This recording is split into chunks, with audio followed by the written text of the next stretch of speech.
హరే కృష్ణ. భవిష్య ఉత్తర పురాణం నుండి వచ్చిన ఆషాఢ శుక్ల ఏకాదశి, దీనిని పద్మ ఏకాదశి లేదా దేవసేని ఏకాదశి అని అంటారు.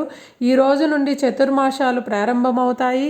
శ్రీ మహావిష్ణువు యోగ నిద్రలోకి వెళ్తారు. పద్మ ఏకాదశి లేదా దేవసేని ఏకాదశి వ్రత కథ.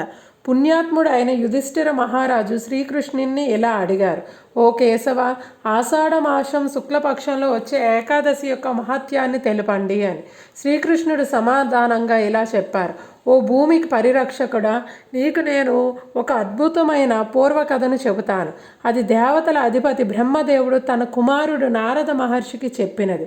ఒకరోజు నారదుడు తన తండ్రి బ్రహ్మదేవుణ్ణి ఇలా అడిగారు: ఓ పిత, మీరు చెప్పినట్లు ఆషాఢ మాసంలో శుక్లపక్షంలో వచ్చే ఏకాదశికి ఏమి పేరు? దాన్ని ఎలా ఆచరించాలి? శ్రీ విష్ణువు ప్రసన్నమవడానికి ఏమి చేయాలి? బ్రహ్మదేవుడు ఇలా సమాధానం ఇచ్చాడు: ఓ మహాత్మా నారద, నీ ప్రశ్న మనిషి పుణ్యాన్ని పెంపొందించేది. ఏకాదశి కంటే శ్రేష్టమైన వ్రతం ఈ లోకంలో లేదు. ఇది పాపాలను నాశనం చేస్తుంది. కనుక నేను నీకు ఈ ఆషాఢ శుక్ల ఏకాదశి యొక్క మహత్యాన్ని వివరించెదను. ఈ ఏకాదశి ఉపవాసాన్ని పాటించడం వల్ల అన్ని పాపాలు నశిస్తాయి, కోరికలు నెరవేరుతాయి. దీనిని నిర్లక్ష్యం అస్సలు చేయరాదు. ఈ కథను వినటమే పాపాలను పోగొట్టి ఆధ్యాత్మిక సంపూర్ణతకు దారి తీస్తుంది. మందాత రాజు కథ.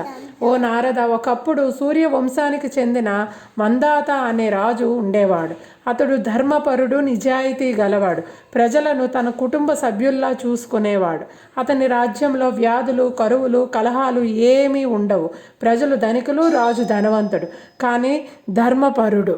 హరే కృష్ణ. 3 సంవత్సరాల పాటు కరువు ఏర్పడింది. వర్షాలు పడక, ధాన్యం లేక ప్రజలు బాధపడ్డారు. వేద యజ్ఞాలు, పితృకార్యాలు, దేవతల పూజలు ఏమీ జరగలేదు.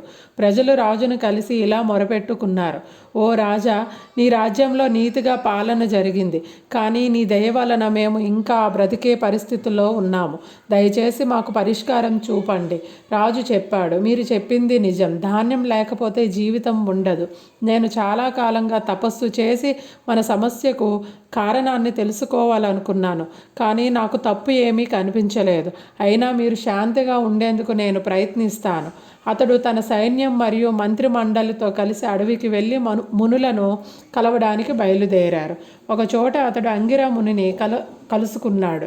అతను బ్రహ్మదేవునికి మరొక కుమారుడు. మందాత రాజు అంగిరా మునికి నమస్కరించి ఆశీస్సులు పొంది రాజు తన రాజ్యంలో ఉన్న పరిస్థితులను వివరించాడు. అంగిరా ముని ఇలా వివరించాడు: ఈ సత్యయుగంలో ధర్మం 4 కాలాలపై నిలుస్తుంది: సత్యం, తపస్సు, కరుణ, శౌచం.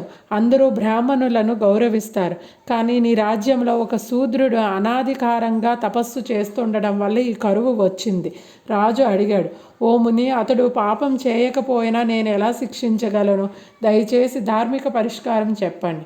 అంగిరా ముని సమాధానంగా చెప్పారు: నీవు మరియు నీ ప్రజలు ఆషాఢ శుక్ల ఏకాదశి రోజున ఉపవాసం పాటించాలి. ఈ ఏకాదశిని పద్మ ఏకాదశి లేదా దేవసేని ఏకాదశి అంటారు.